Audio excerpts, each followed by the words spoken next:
Assalamualaikum warahmatullahi wabarakatuh. Di sini saya akan menjelaskan tentang Rescords Bed Story dan juga tentang Trade-off Theory.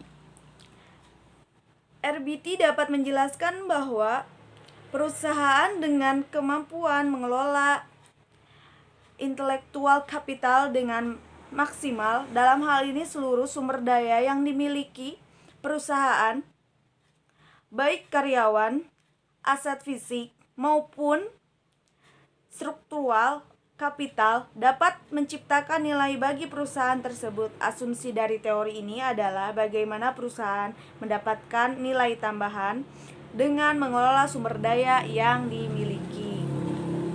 Lalu, sesuai dengan kemampuan perusahaan, penciptaan nilai tambahan bagi perusahaan akan berpengaruh terhadap nilai perusahaan. Barney 1991.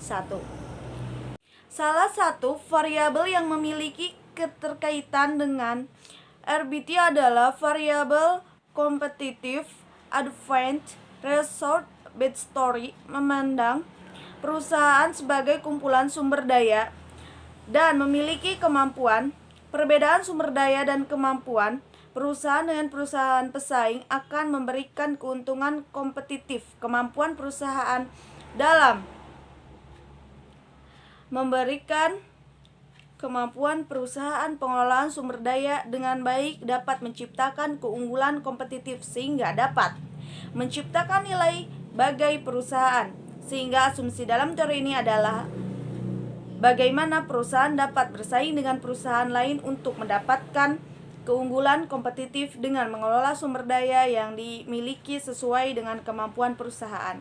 Dari beberapa pengertian mengenai teori ini dapat diketahui inti adalah perusahaan tidak dapat mengambil keunggulan kompetitif yang dimiliki oleh suatu organisasi lain, karena keunggulan tersebut merupakan sumber daya yang langka, sukar ditiru, dan tidak tergantikan. Ini adalah penjelasan tentang teori Rescord Bed Theory. Lalu selanjutnya kita lanjut ke teori Trade-off Theory. Teori ini berpendapat bahwa tingkat cash holding yang optimal yaitu dengan mempertimbangkan biaya peluang yang muncul akibat dari menahan kas serta manfaat yang diperoleh dari kegiatan tersebut. Biaya peluang muncul karena perusahaan lebih memilih untuk menahan kasnya dibanding dengan menginvestasikan pada suatu proyek yang dapat memberikan suatu keuntungan.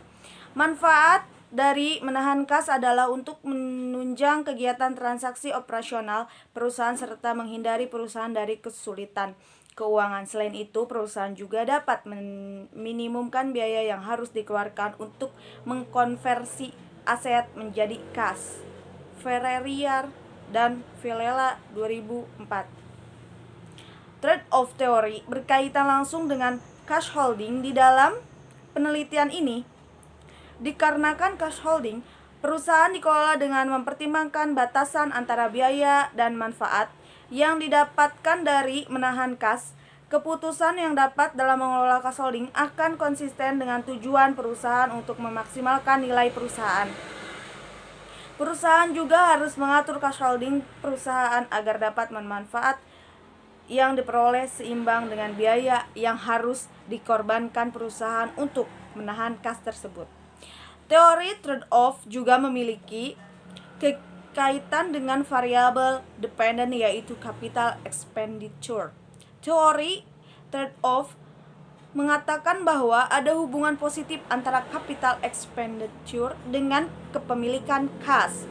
Karena asumsi bahwa perusahaan tinggi akan memiliki jumlah uang tunai yang cukup untuk modal luar dan peluang biaya. Ketika suatu perusahaan memiliki rencana untuk melakukan investasi yang besar, maka perusahaan akan menyediakan cadangan kas untuk menjaga kelangsungan pengerjaannya. Dengan keberadaan cadangan kas, maka cash holding yang dimiliki perusahaan akan tinggi. Baik teman-teman, cukup sekian penjelasan teori kali ini. Kurang lebihnya mohon maaf. Billahi taufiq wal hidayah. Wassalamualaikum warahmatullahi wabarakatuh.